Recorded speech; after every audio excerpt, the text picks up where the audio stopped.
Good morning everyone. पुन्हा एकदा स्वागत आहे तुमच्या सर्वांचं स्पोकन इंग्लिशच्या क्लासेसमध्ये. काल मी तुम्हाला स्वतःच्या मनाने 10 सेंटेन्स लिहायचे सांगितले होते. तुम्ही लिहिले का? ज्या विद्यार्थ्यांनी लिहिले असतील त्यांनी कमेंटमध्ये यस लिहा. त्यांच्यासाठी दॅट्स ग्रेट, खूप छान. आणि ज्या विद्यार्थ्यांनी क्वेश्चन्स लिहिले नसतील त्याच्या स्वतःच्या मनाने, त्यांनी मग ते क्वेश्चन आज लिहून काढा. कारण माहिती का, जोपर्यंत मी जसं सांगतो तशी प्रॅक्टिस तुम्ही करत नाही ना, तोपर्यंत तुम्हाला इंग्लिश बोलता येणार नाही. तर चला आपल्या लेक्चरला सुरुवात करूया. Let's start the lecture. बघा, या ठिकाणी आज आपण मध्ये काय अभ्यासणार आहोत? डू आणि डज वर जे क्वेश्चन्स आपण काल बघितले होते की नाही, त्या क्वेश्चनचे आन्सर्स कशा पद्धतीने द्यायचे ते तुम्हाला या ठिकाणी मी सांगणार आहे. तर सुरुवातीला आपण डू आणि डोंट वरचे जे क्वेश्चन आहे त्याचे आन्सर्स कसे द्यायचे ते बघू आपण. तर या ठिकाणी मी येतो सुरुवातीला डू ऑब्लिक डोंट. आता बघा, फर्स्ट क्वेश्चन आपला. फॉर एक्झाम्पल मला म्हणायचंय तुम्ही चहा घेता का? तर मी कसं म्हणणार इंग्लिशमध्ये? Do you take tea? तुम्ही चहा घेता का? Do you take tea? बघा, फर्स्ट क्वेश्चन आपला do you take tea. Do you take tea? तुम्ही चहा घेता का? Do you take tea? आता बघा, याचं उत्तर दोन पद्धतीने असेल. कसं माहिती का? हो मी चहा घेतो किंवा नाही मी चहा घेत नाही, अशा पद्धतीने. बरोबर आहे.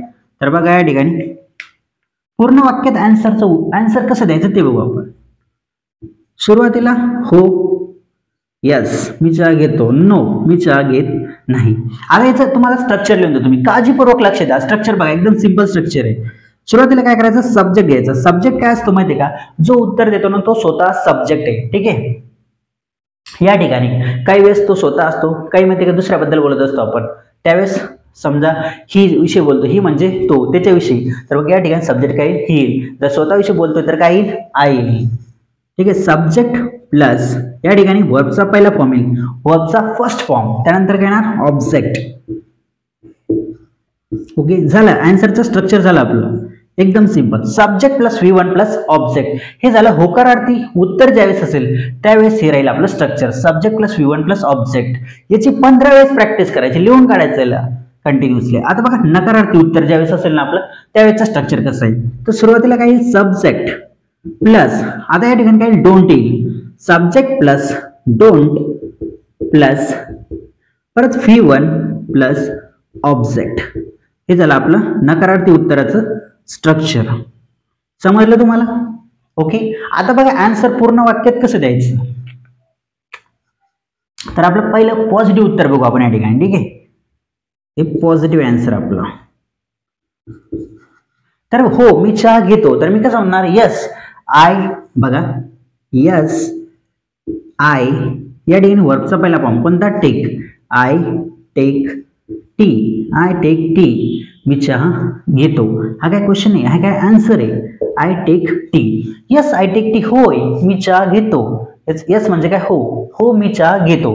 आता बघा, नकारार्थी उत्तर ज्यावेळेस असेल त्यावेळेस कसं उत्तर द्यायचं? नो. सुरुवातीला काय येणार? नो, नाही मी चहा घेत नाही. नाही मी चहा घेत नाही. तर काय येणार? आय. बघा, don't. I don't take tea. I don't take tea, मी चहा घेत नाही. समजलं तुम्हाला? परत एक एक्झाम्पल घेऊ आपण, म्हणजे तुमच्या चांगल्या लक्षात बसेल. बघा, सेकंड एक्झाम्पल या ठिकाणी. फॉर एक्झाम्पल मला म्हणायचंय तुम्ही पैसे कमवता का? Do you earn money? Do you earn money? तुम्ही पैसे कमवता का? Do you earn money? याचा अर्थ काय? तुम्ही पैसे कमवता का? आता याचं उत्तर दोन पद्धतीने. हो मी पैसे कमवतो, तर उत्तर आहे पॉझिटिव्ह. निगेटिव्ह उत्तर असेल तर कसं म्हणणार? नाही मी पैसे कमवत नाही. आता बघा, आन्सर कसं द्यायचं? एकदम सिंपल आहे. पॉझिटिव्ह आन्सर कसं देणार आपण? हे पहिले पॉझिटिव्ह. ठीक आहे, समजून घ्या. पॉझिटिव्ह, हो मी पैसे कमवतो. सुरुवातीला काय म्हणणार? यस होय. आय या ठिकाणी अर्न फर्स्ट फॉर्मच येणार. आय अर्न मनी, हो मी पैसे कमवतो. आता नकारार्थी उत्तर हे झालं आपलं निगेटिव्ह उत्तर, हे झालं आपलं पॉझिटिव्ह उत्तर. निगेटिव्ह उत्तर कसं बघा? नाही मी पैसे कमवत नाही. या ठिकाणी काही? नो. आय डोंट, या ठिकाणी डोंट येईल. बघा इथं डोंट आहे. I don't earn money. Earn money, मी पैसे कमवत नाही. समजलं तुम्हाला? No I don't earn money, मी पैसे कमवत नाही. Are you getting my point? तुम्हाला माझा मुद्दा कळतोय का? कळतोय ना? कमेंट मध्ये सांगा मला, येस नो.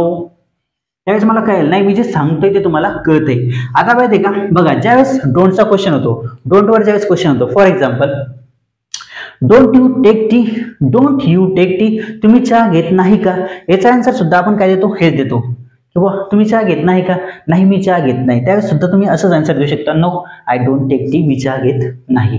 अशा पद्धतीने समजलं तुम्हाला.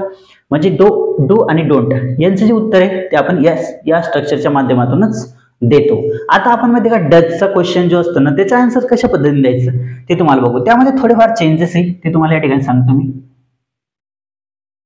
पण हे तुम्हाला समजलंय ना, मला कमेंट मध्ये सांगा, म्हणजे मला कळतं नाही तुम्हाला समजत आहे. ओके, आता बघा डज वर बघू आपण क्वेश्चन. डज ऑब्लिक डझंट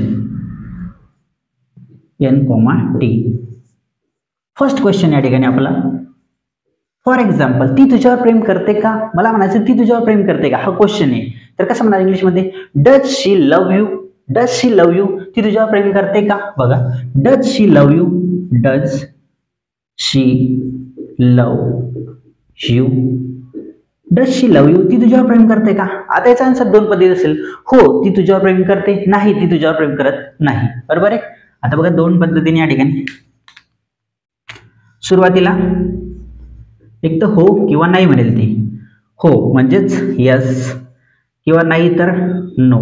आता याचं स्ट्रक्चर बघा एकदम सिंपल आहे. सुरुवातीला काय करायचं माहिती का, स्ट्रक्चर सब्जेक्ट येणार असं सेम त्या पद्धतीने, सब्जेक्ट प्लस, फक्त या ठिकाणी वर्बचा कितवा फॉर्म येतो, पाचवा फॉर्म येतो. कितवा, वर्बचा पाचवा फॉर्म.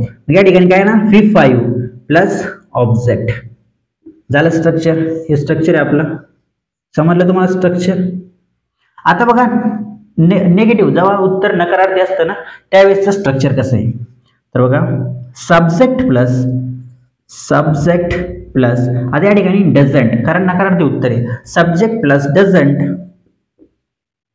Doesn't plus V1. आता या ठिकाणी वर्बचा पाचवा फॉर्म नाही येणार, डझंटच्या नंतर काय येईल, वर्बचा पहिला फॉर्म येईल, subject plus doesn't plus V1 plus object झालं स्ट्रक्चर.